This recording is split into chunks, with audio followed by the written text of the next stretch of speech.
Драгоценные, в прошлый раз перед отпуском я делилась словом, как донести благую весть неспасенным мужьям и неспасенным женам. Были даны такие практические рабочие рекомендации, скажем, работающие рекомендации, такая своего рода, можно сказать, пошаговая инструкция для верующих сестер, соответственно, и для верующих братьев, чьи половинки еще не познали Христа. Но семья, как известно, она же не состоит только из мужа и жены. Да? В семье, в нормальной, полноценной семье есть, конечно же, и дети. И вот сегодня мы с вами поговорим именно о наших детях. И условно мы всех наших детей поделим на такие две большие группы. И первая группа – это дети будут до 17 лет. Здесь же видели, сколько у нас деток вышло, да? Да, сегодня я посчитала, было больше 40. Вау, это просто супер. Воздайте славу Господу, потому что это действительно так много детей сегодня пришли на это служение. Вот. И вторая группа, это будут детки от 18 лет и старше. Может, кому-то из ваших детей уже и за 50, а такие здесь есть. Все равно это ваши дети. Вот. Почему же такое деление именно на эти такие две группы по возрастам? Да потому что будут разные подходы и методы, как привести их ко Христу и как удержать их в вере. Сегодня мы с вами поговорим только о детях, кто никогда не был возрожден, то есть он не принимал Иисуса Христа как своего Господа и Спасителя. А вот о тех детях, которые принимали Христа, но в какой-то период времени они от Него отошли, отпали от веры, ушли в мир. Какие причины того, что мы теряем своих детей? Когда это чаще всего происходит? И самое главное, как вернуть их обратно? Поговорим мы с вами об этом в следующий раз. Потому что вместить эти две темы невозможно в одну. Дети драгоценные – это, как говорит Слово Божье, это дар, это подарок, это дар от Бога, это благословение от Господа. И в Псалме 126, 3 стихе, что мы там читаем? «Вот наследие от Господа, дети, награда от Него, плод чрева». Поэтому, когда вы имеете детей, всегда не забывайте благодарить Господа за то, что Он дал вам этот подарок. Это подарок. Ни один ребенок не приходит в этот мир просто так, бесцельно. У Бога есть для каждого план, и для каждого ребенка есть предназначение в этой земной жизни. И Господь просто нам доверил только на это время детей. Нам, земным родителям. Это не наши дети. Он нам их доверил, скажем так. Для чего? Чтобы мы их взрастили, обеспечили их физические какие-то потребности до определенного возраста. И самое главное, чтобы мы правильно их воспитали по-библейски и привели к Спасителю. Общий Божий план, замысел Божий общий и для родителей, и для детей, он, конечно же, великолепный. И все мы к нему должны стремиться. Но он далеко не всегда в жизни он реализуется. Не все детки, которые рождаются в семьях верующих родителей, да, приходят к Богу. Но самое главное, что не все детки рождаются в семье верующих родителей. Как нам исполнить Божий замысел и как исправить ту ситуацию, которая не находится в воле Божьей? Сегодня будем говорить о семьях, где оба родителя верующие или хотя бы один из них верующий. Потому что и в том, и в другом случае мы знаем, что 1 Коринфянам, откройте на всякий случай, 1 Коринфянам 7:14. «Ибо неверующий муж освящается женою верующую, и жена неверующая освящается мужем верующим.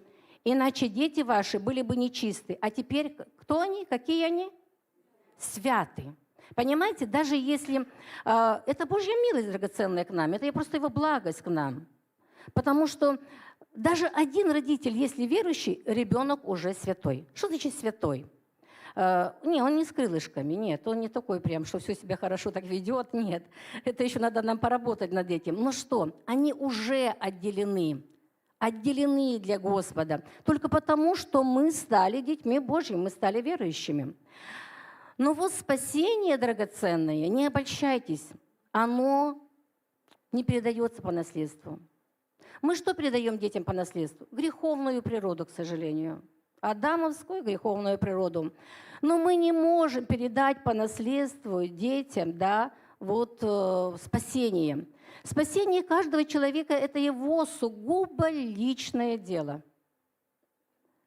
Кто-то образно так сказал, что у Бога нет внуков, у Бога только дети, которые приняли Его Сына Иисуса Христа как личного Спасителя. То есть те, которые имеют личную веру. Поэтому, дорогие родители, это наша с вами ответственность проявить серьезное беспокойство о вечной участи своих детей, независимо от их возраста, и прививать им духовные ценности.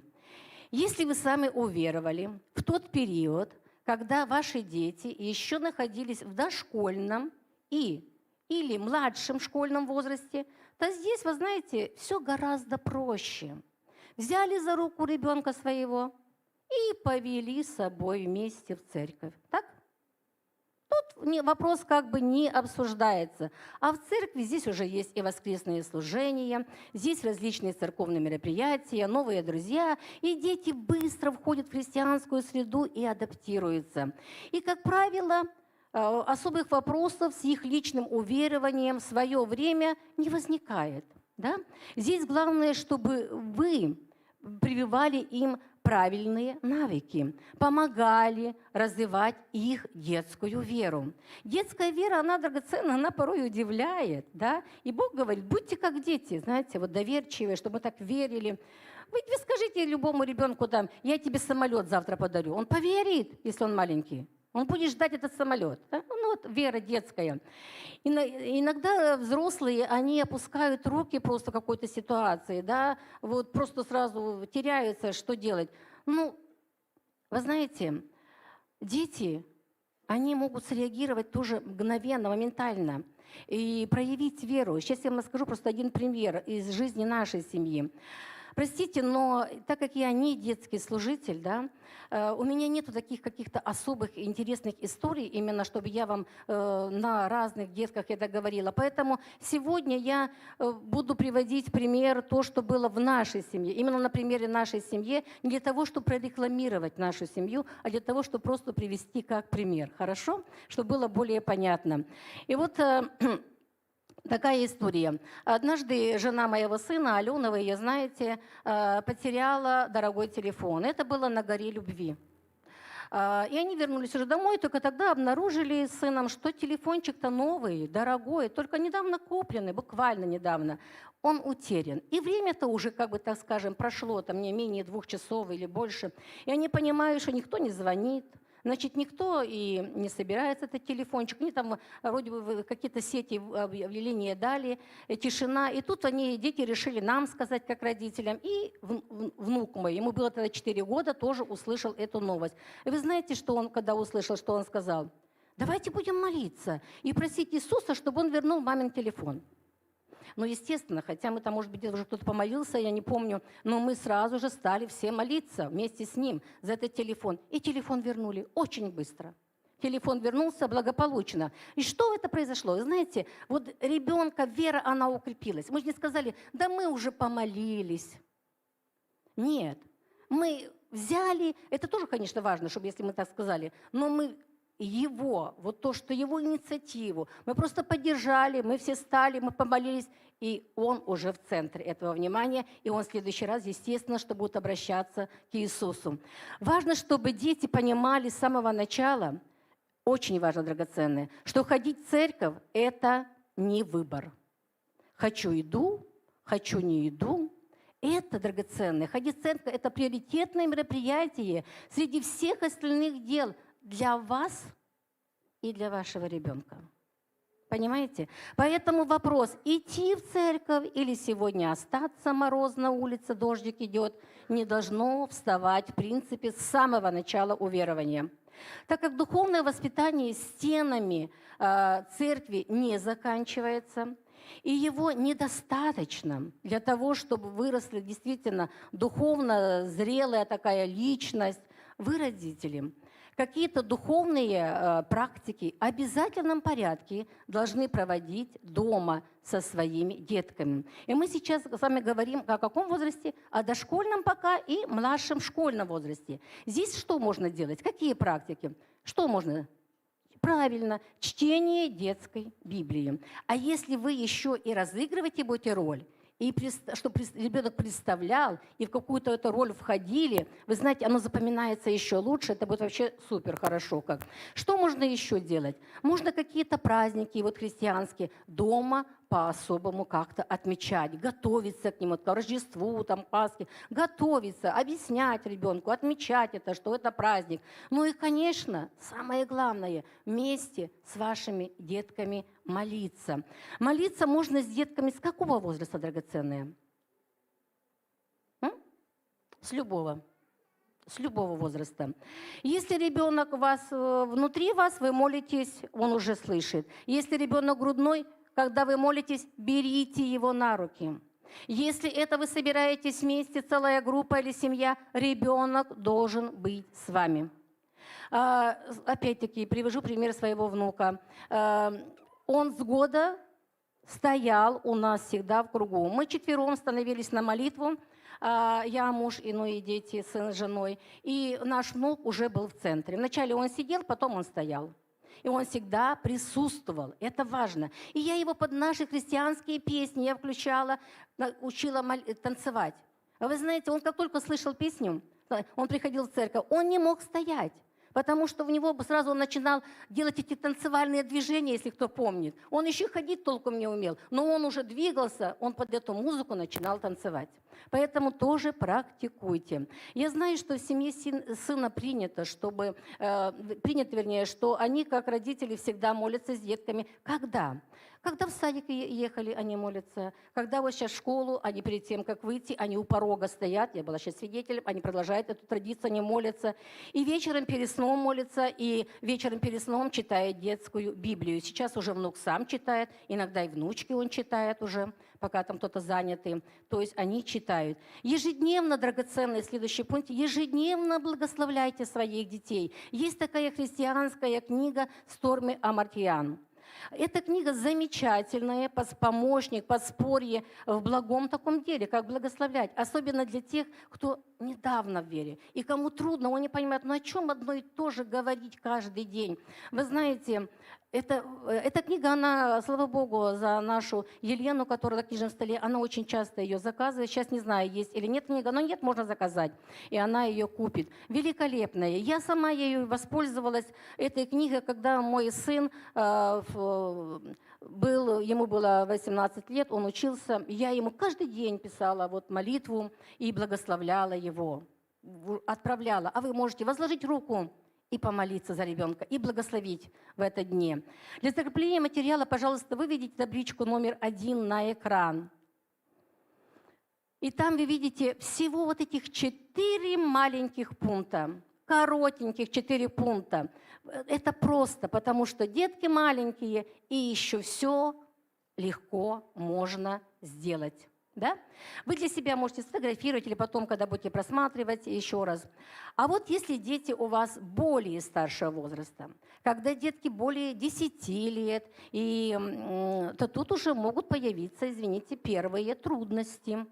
Так как ребенок-подросток может запротестовать просто, может стесняться ходить в церковь. У него уже к этому времени есть, как правило, авторитетные друзья в школе. А эти друзья чаще всего неверующие, и они могут смеяться над теми детьми, которые ходят в церковь или говорят о Боге, или если они узнали, что даже они ходят. Как быть с такими детками? Силком, простым приказом, драгоценную ситуацию вы не измените, а только можете навредить вашим отношениям. Так что же делать тогда? Оставить подростка в покое? и пусть ожидает, что придет какое-то свое время, и он, став взрослым, примет Господа. Ни в коем случае, драгоценная, нельзя это делать. В притчах 22 глава, 6 стих говорит: «Наставь юношу при начале пути его.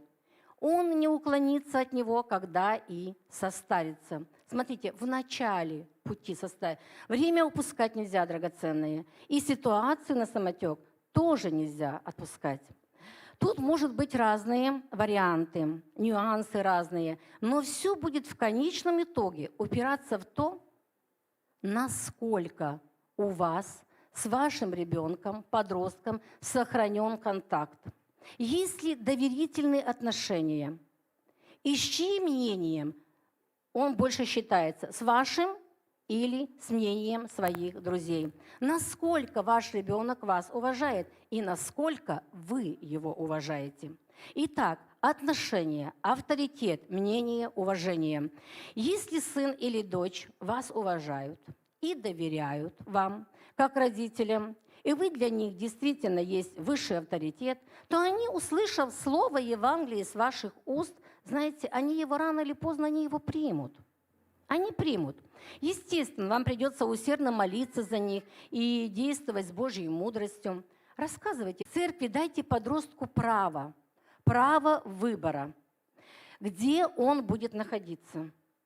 Он будет находиться здесь, рядом с вами, в зале, или он пойдет в воскресную школу и будет там находиться со сверстниками.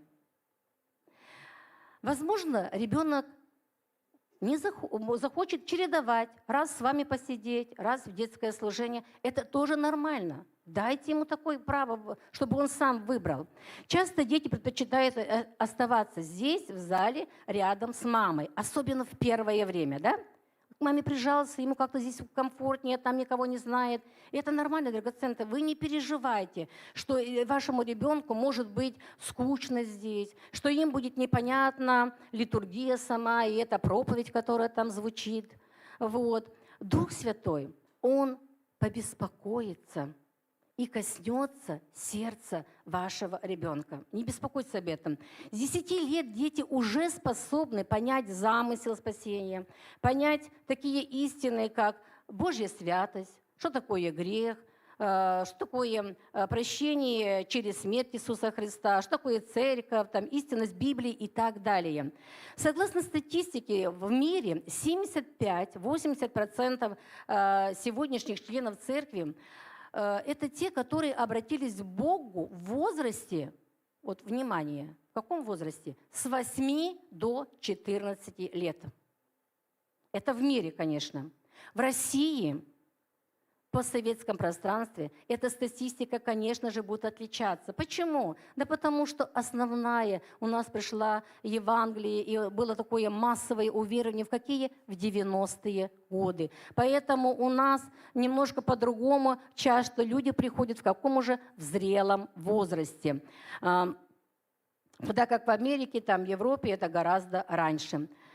Ну и поэтому, но все равно, драгоценно, я просто говорю о возрасте, о восприятии ребенка, так что вы не волнуйтесь о том, как ваши дети себя будут чувствовать на общецерковном служении. Мой внук, опять-таки же, он будет в центре внимания, которому 8 лет, вот буквально они были здесь 2 месяца, в июне и июле, и он не захотел идти почему-то на детское служение. Хотя в церкви в Белгороде он всегда ходил. И он здесь сидел рядом с нами. И казалось временами, что он тут лежит, он тут дремлет вообще и ничего не слышит. Но ничего подобного. Ребенок все хорошо слышал и понимал. И я могла в этом удостовериться после проповеди, что он не просто слышал, но он применял услышанное слово, в отличие от многих взрослых. Приведу такой пример. Я, мой внук и внучка, которой 5 лет, шли в парк. И вот внучка Настенька, она научилась только кататься на самокате, и она так радовалась, так неслась там, что ничего не видела, не слышала, головой крутила во все стороны. Ну и, естественно, это закончилось тем, что ребенок что? Упал. Она упала, но я видела, что, слава Богу, это было не так уж, чтобы она там сильно травмировала себе или что. Ну, ребенок, тем не менее, упал. Я быстренько подбежала к ребенку, значит, и говорю: Настенька, ну что ж ты так быстро ехала? И еще не успела я сказать вторую фразу, что больно ли тебе, где болит, как тут же мой внук меня опередил. И он сказал: бабушка, говорили же в воскресенье, что вначале надо пожалеть, если больно. Вы слышите? А он спал. Вот, так что вот так вот. В чем плюсы занятий в воскресной школе? Дети планово изучают библейский материал. Они знакомятся ближе друг с другом вместе, затем они встречаются, какие-то мероприятия проводят вместе, да, свободное время, вот, вне стен церкви. Они быстро привыкают к церковной жизни. Замечательно, что у нас есть такие замечательные, преданные, знаете, служители Божьи. Вот, это благодаря им столько деток здесь тоже, не только благодаря вам, но вот то, что они с ними работают. Вот, низкий поклон каждому из них. В чем же плюсы пребывания на общецерковном служении? Подросток будет учиться выбирать нужную информацию самостоятельно, а с его сердцем будет работать Дух Святой напрямую. Значит, и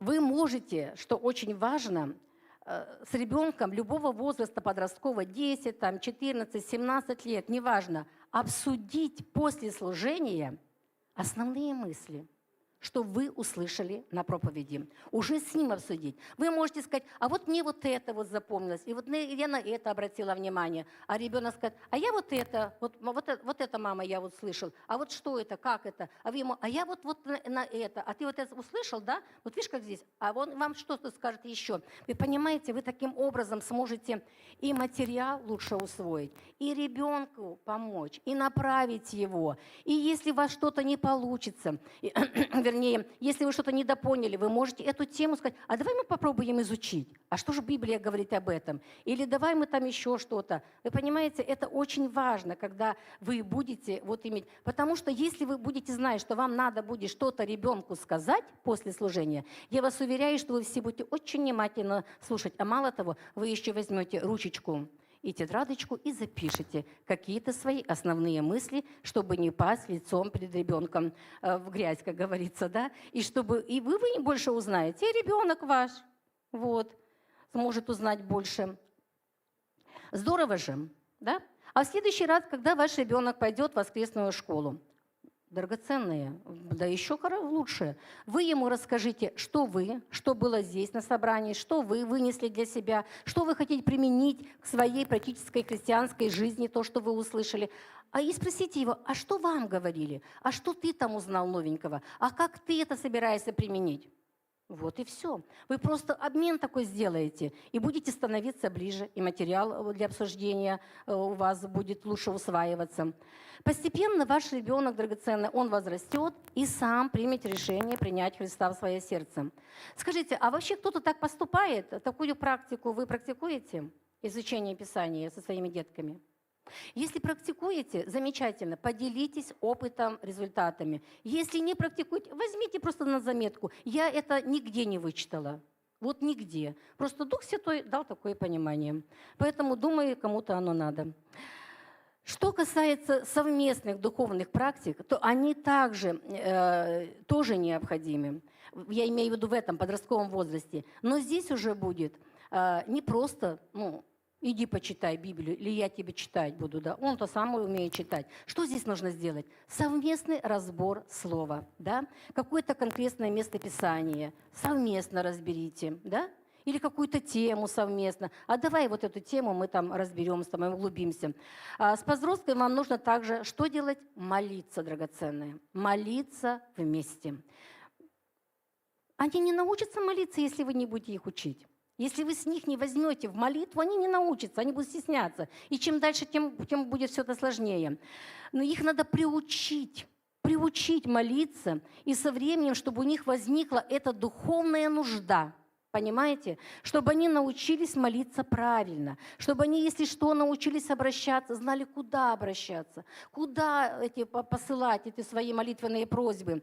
И что немаловажно, вы промаливаете их нужды. И когда ребенок увидит, что Бог отвечает на эти нужды, что вот он с мамой помолился, и вот тебе ответ, и все по-другому и сдал хорошо, и вспомнил вовремя, и еще что-то пронесло там его, не спросили, когда не подготовился, может быть, по милости Божьей. Вы знаете, они будут тогда и молиться, и сами научатся шептать эту молитву. Поэтому заботьтесь, пожалуйста, чтобы это у вас было. О том, чтобы с вашими детьми были доверительные отношения во все периоды их жизни, а они могли делиться самыми сокровенными вещами, да?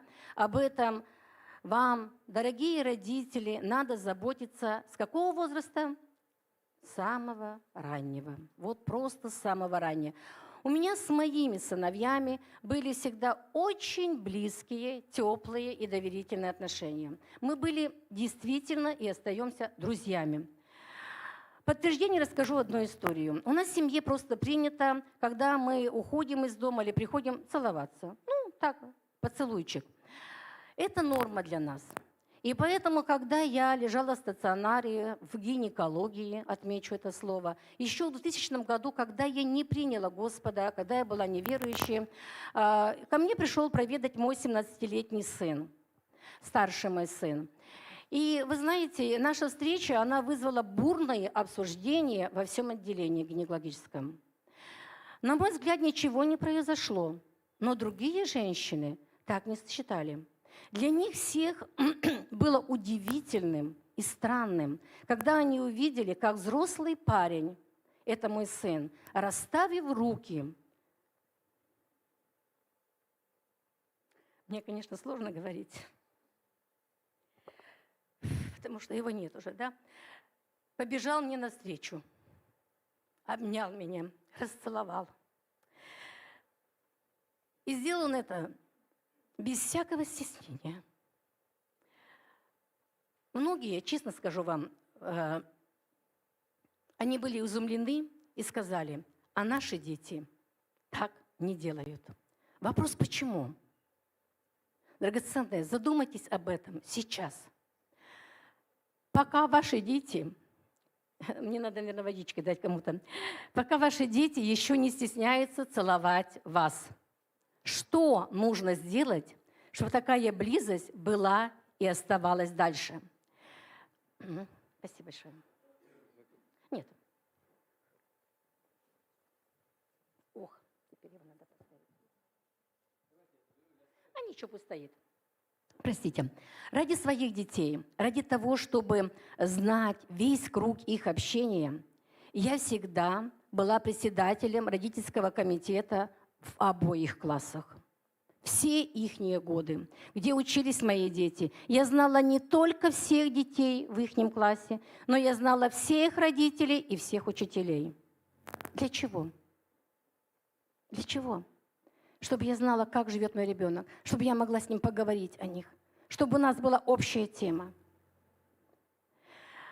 Может быть, поэтому, когда я приняла Господа как Спасителя, и дети мои вскоре уверовали. Для многих детей в школьном возрасте, особенно не для многих, для моих детей, скажу так, для моих детей в школьном возрасте, особенно для моего старшего сына, мое слово, оно имело непререкаемый авторитет, и это истина. Он только мог переспросить, мама, это правда? Если я сказала, да, правда, все. Вы его не убедите ни в чем противоположном. Все, он настолько доверял тому, что говорили родители. А как быть, драгоценные?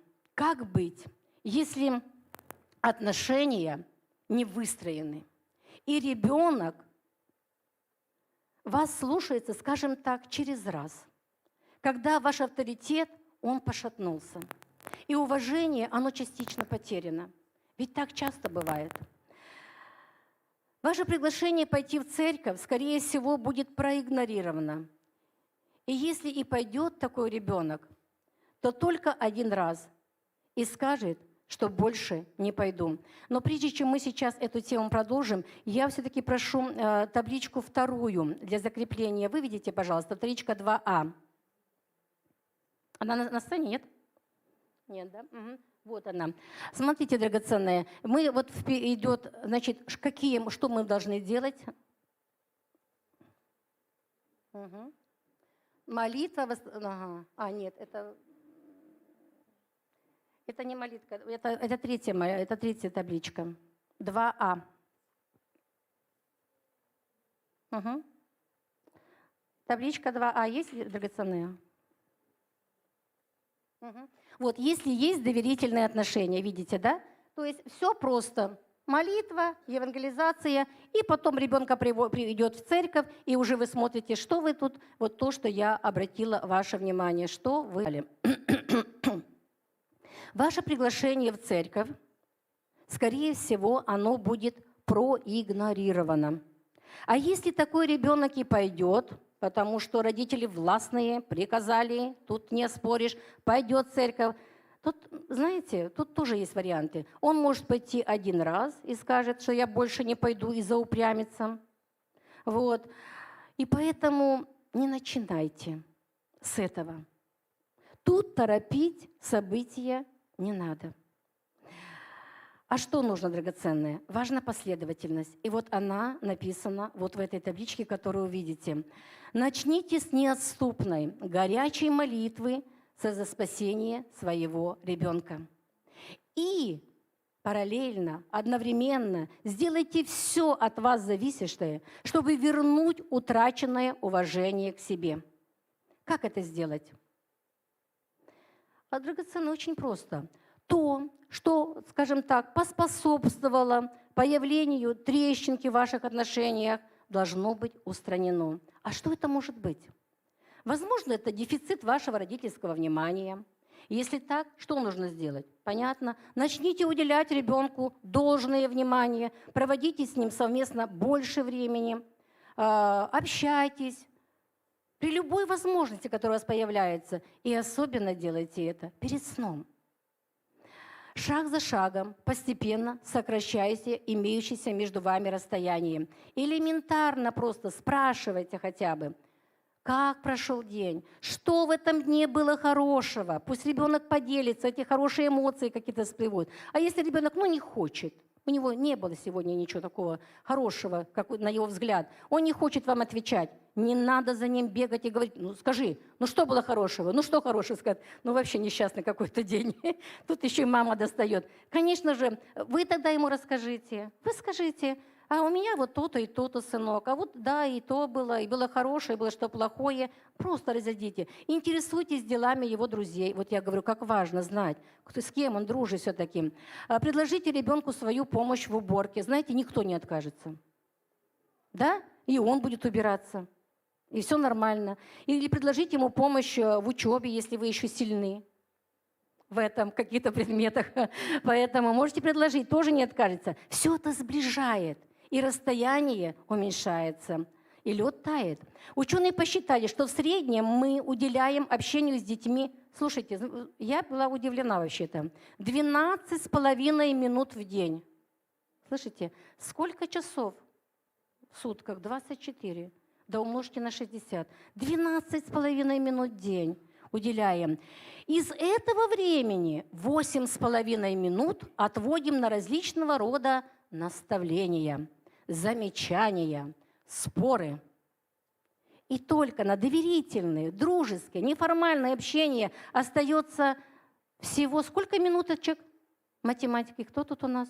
4, совершенно верно. 4 минутки в день. 4.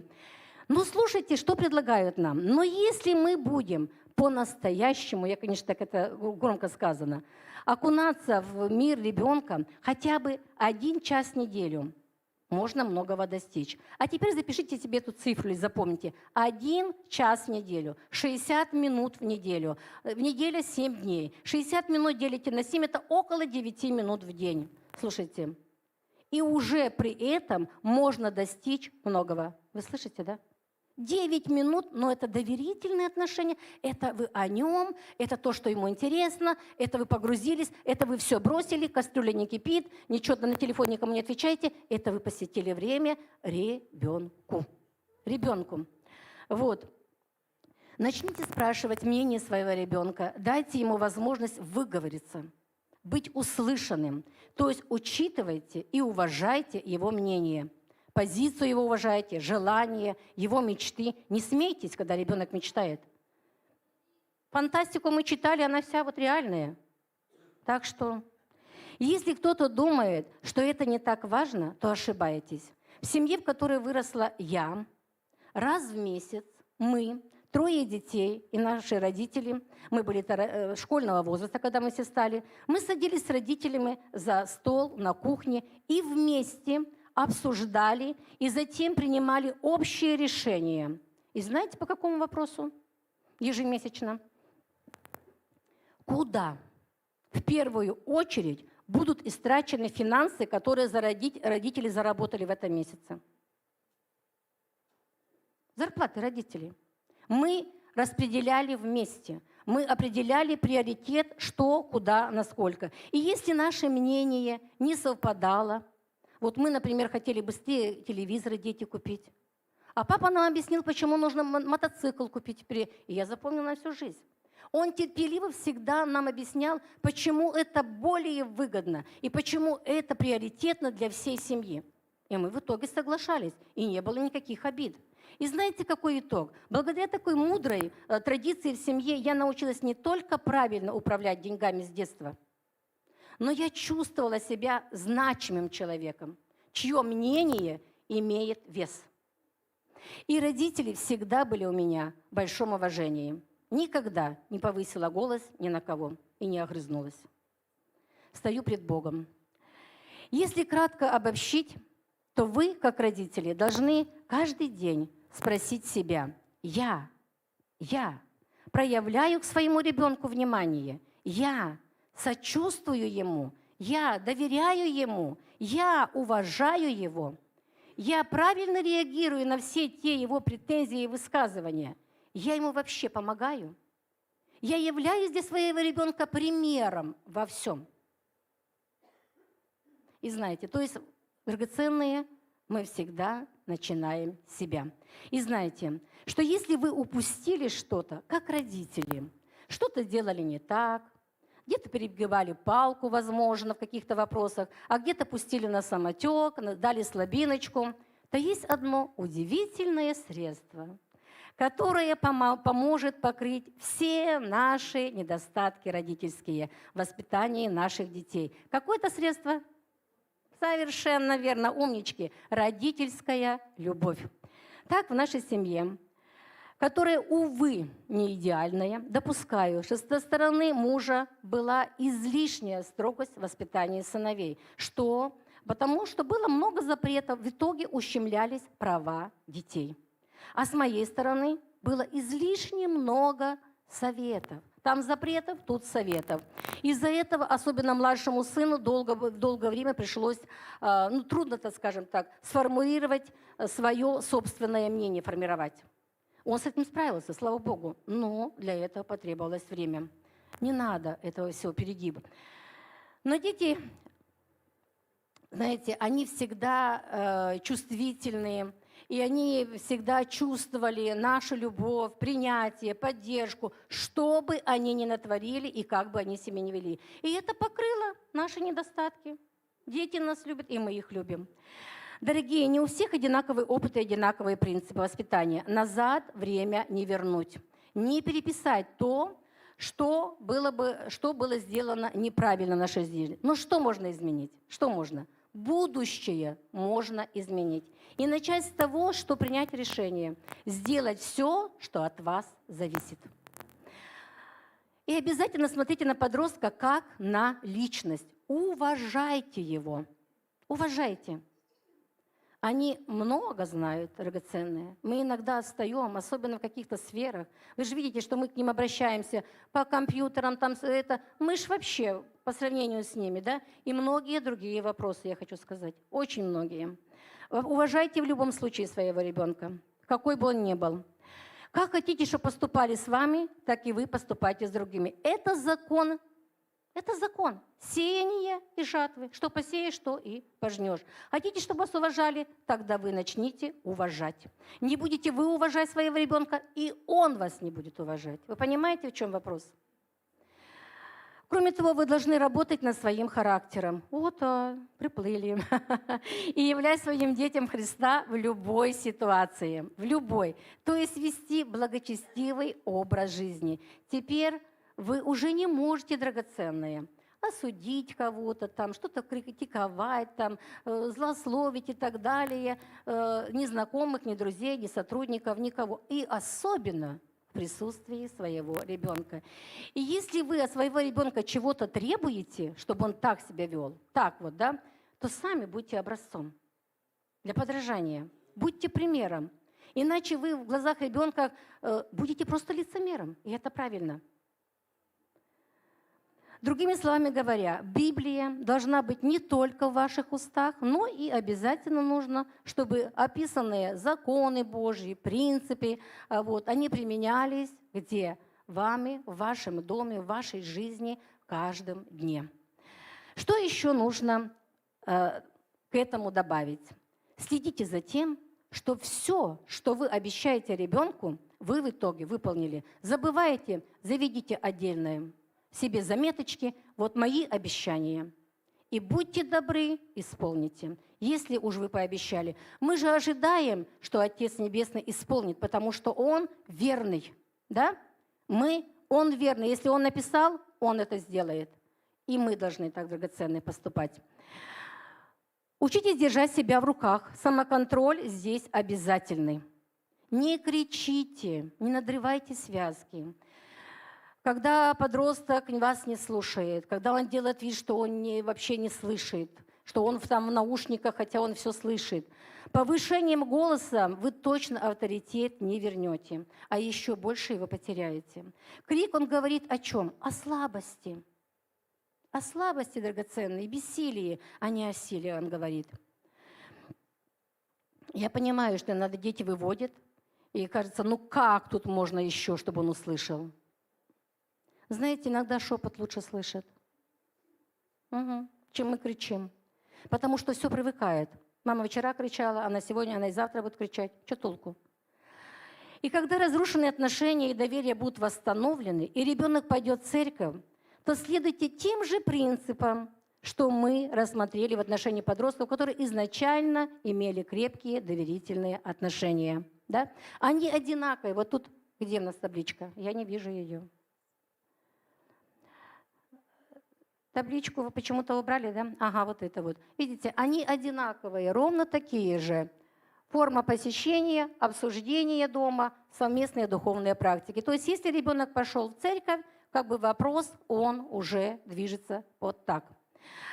Почему, драгоценные, я так конкретно обращаю внимание на такие, казалось бы, всем понятные вещи, мы все взрослые люди, родители. Дорогие, если бы все поступали так, как сегодня бы звучало в этом слове, да, то наши дети все бы были спасены. И наши дети бы не терялись. И они бы не уходили от Бога из церкви в мир. А это, к сожалению, не так. У нас с вами есть, к сожалению, явные пробелы в вопросах воспитания детей.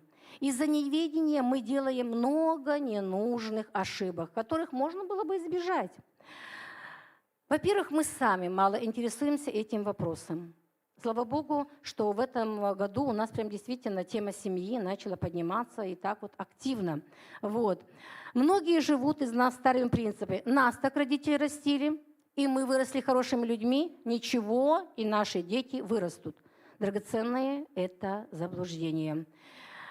Мы совершенно с вами забываем о том, что сейчас мы живем совершенно в другое время, когда информационный поток, соцсети, они обрушиваются на наших детей.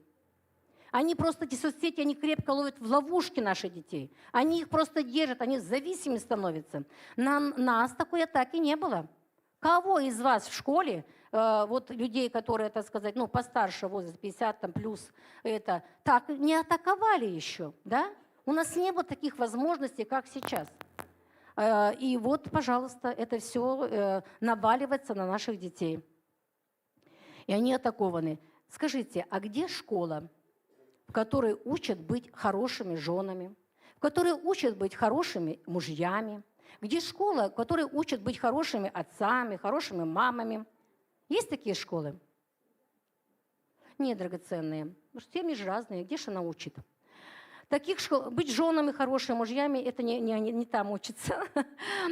Таких школ в мире, к сожалению, нет. Есть, конечно, различные семинары, которые ведут психологи, где что-то ограничено, может быть, конечно. Там можно получить какую-то полезную информацию, не без этого. Но там не будет Божьей мудрости. И там не будет учтена воля Божья. Психологи, они не могут решить духовные вопросы, потому что они чаще всего душевные люди. Но в Библии мы видим, как много внимания уделяется семейным вопросам и вопросам воспитания детей, вопросам отношений между родителями и детьми, между мужьями и женами. От бытия и до откровения. Эта тема, она стоит в центре. В Библии все прописано, драгоценное, все.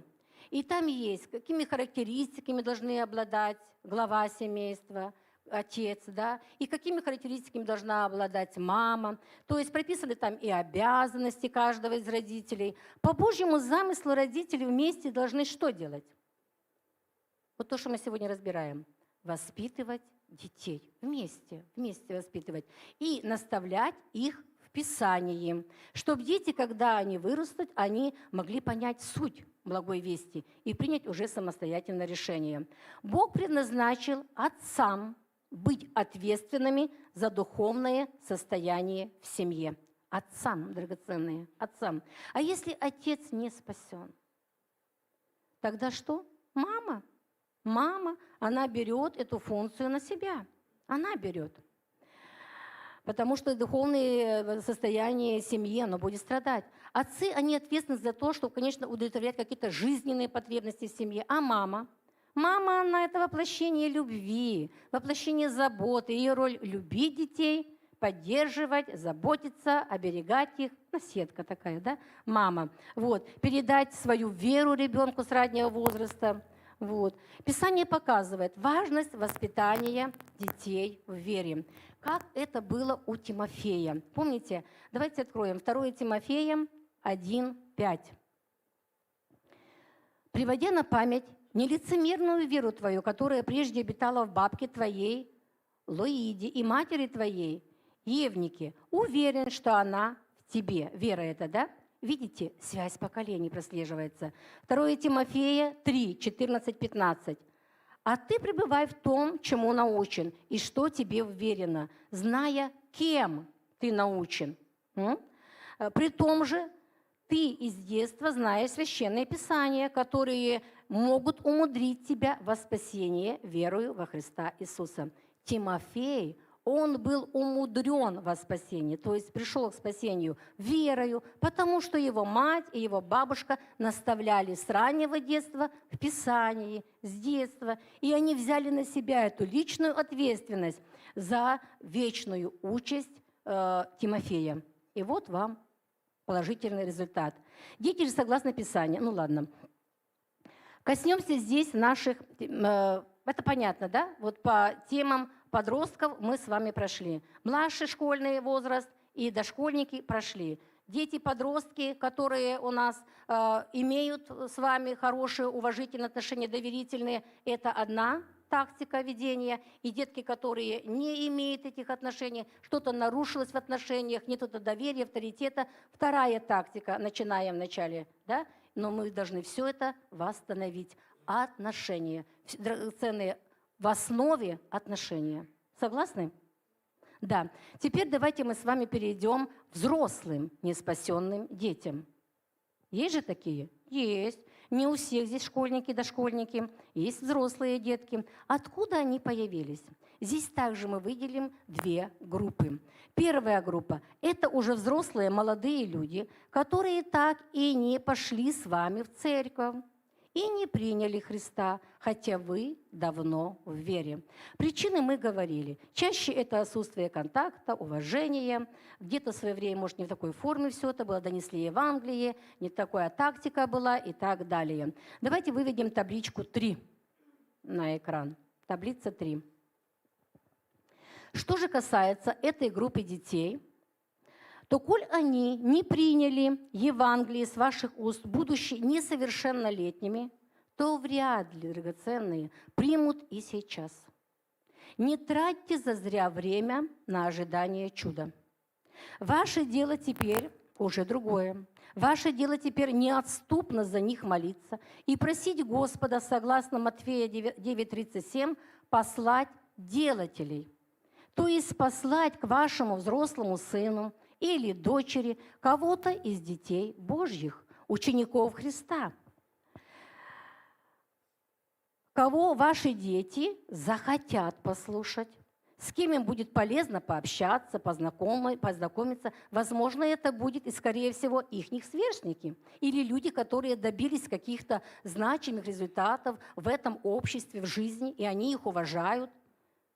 Да? Они как бы это... Смотрите, то есть успешные какие-то молодые люди могут быть, и которые у ваших людей, да, они вызывают интерес и желание им подражать. Вот такого они быстрее услышат, и Евангелие с его уст они примут. Молитесь, чтобы Господь устроил такую встречу. И за сердце своего ребенка молитесь. И чтобы сердце ваших детей было расположено услышать. Чтобы упали всякая пелена, чтобы упала из их сердец, глаз, со всех органов чувств. Вот. Более подробно о чем молиться мы с вами, драгоценные, обсуждали в предыдущей проповеди. Прям можно послушать, и сегодня кое-что еще вспомним. И при этом вы должны, естественно, то есть вы молитесь за ребенка, но при этом вы должны что вести? Такой же драгоценный, благочестивый образ жизни, чтобы ваши дети и тени лицемерия в вас не увидели, вот, в вашем поведении, чтобы они видели образец, на который они должны равняться. И это очень важно. И вторая группа, это у нас уже, это те дети взрослые, которые у нас уже были в таком состоянии совершеннолетия, скажем так, совершенно взрослые, в тот момент, когда мы сами уверовали. Не все же из нас уверовали с детства там, или в подростковом возрасте, или прям только замуж вышли и поженились. Но многие покаялись достаточно в зрелом возрасте и в преклонном возрасте, когда у них уже детям может быть 30, 40, 50 лет.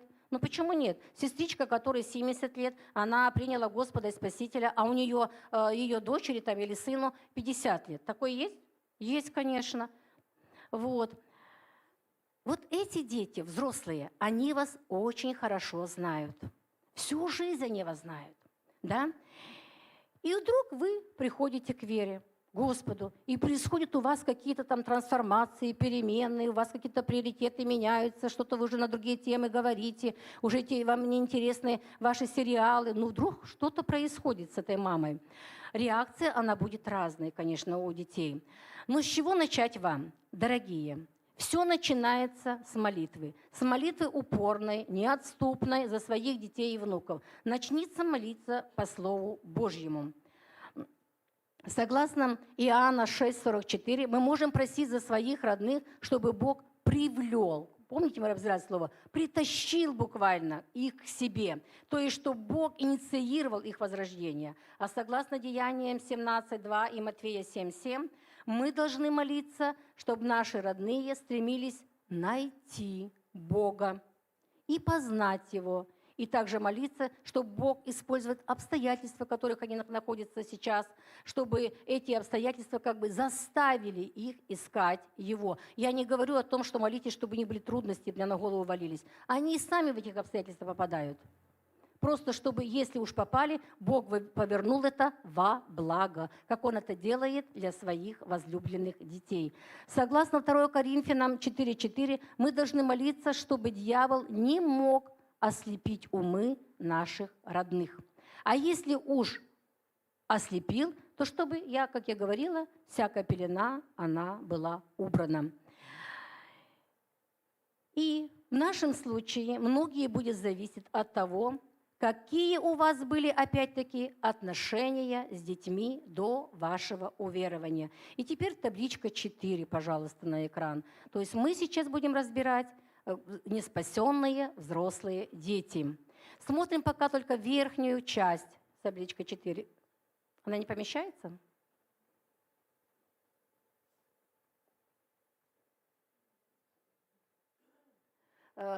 Таблица 4, драгоценные. Это следующая таблица. Вот это. Угу. Смотрите, мы смотрим верхнюю часть, да, вот здесь. Если отношения были уважительные и доверительные, и плюс ваши дети увидят ваше преображение в лучшую сторону, увидят мир, радость, которая от вас уже исходит, вот, и вы излучаете, ваше благоразумное какое-то поведение, мудрость, евангелизации, то они придут в церковь, они придут и примут спасение. Кто-то придет ради любопытства, посмотреть, куда их мама ходит, а кто-то в поисках Бога, который поменял ихнюю маму. Я пришла к Богу только потому, что увидела, как Бог изменил мою сестру. И мне стало интересно, где такой Бог, который меняет людей. И также и ваши дети, они могут прийти. И так как они под особым вниманием у Бога, вы помните, да, что родители святы и дети святы, под особым вниманием у Бога, то Дух Святой коснется их сердец, и ваша молитва будет отвеченная. А теперь посмотрим мы нижнюю часть, вторую.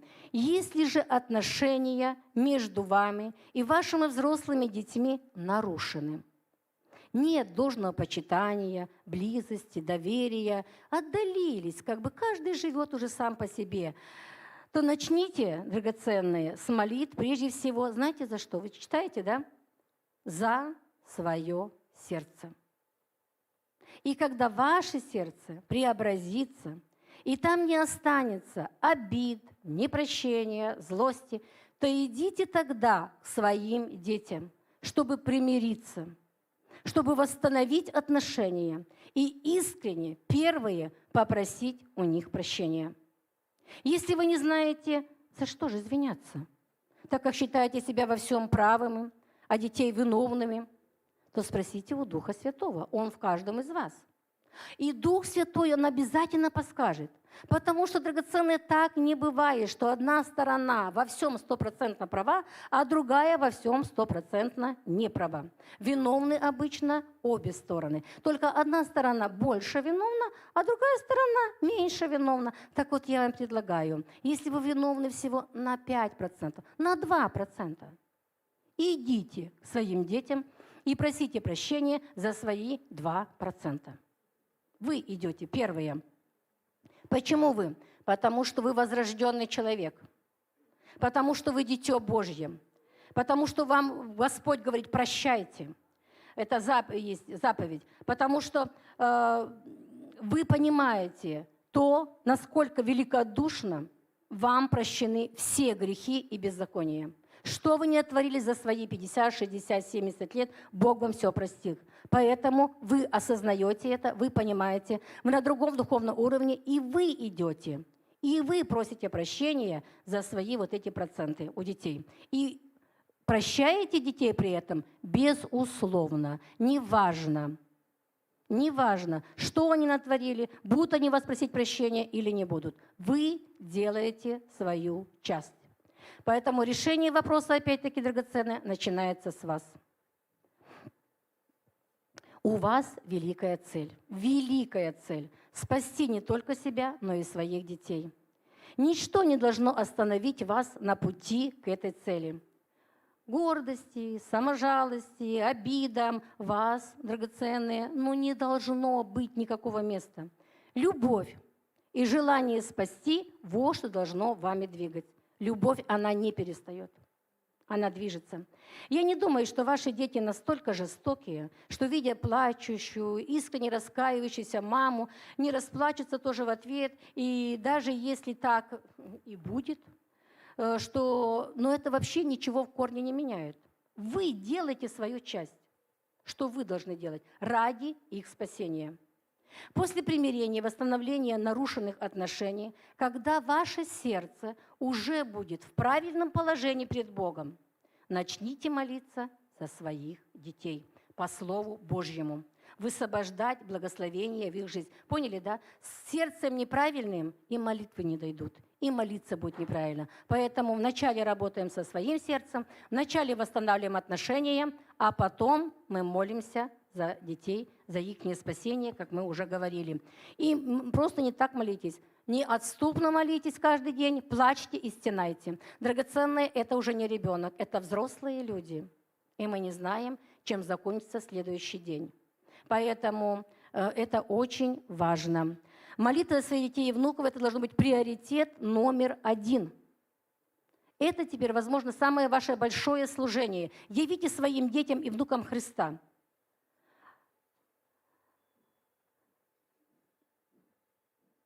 Ну, возможно, конечно, что это уже не вы донесете им Евангелие, а кто-то из ваших друзей, другие члены церкви.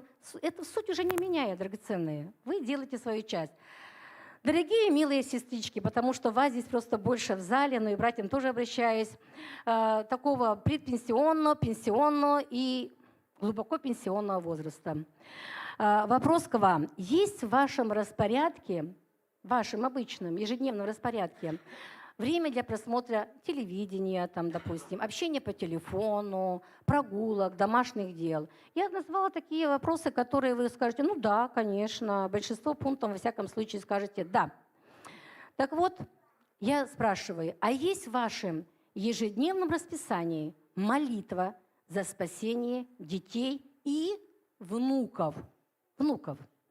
У кого есть рожденных, нерожденных, тоже молимся. Если есть, то на каком она месте по приоритетности? Вы просыпаетесь с этой молитвой на устах и засыпаетесь с нею. Руки не надо поднимать, лес рук. Вы сами себе ответьте внутри себя. Дорогие, не допускайте такого духовного упадка, чтобы вы перестали молиться о своих собственных детях и внуках и не беспокоились об вечной участи. Сохраните вот эти таблички, как подсказки. Здесь собраны нетрудные, как я считаю, для выполнения, но эффективные советы. В следующий раз мы с вами подробно рассмотрим вопрос, как молиться и как вернуть детей, которые были потеряны. Аминь? Аминь.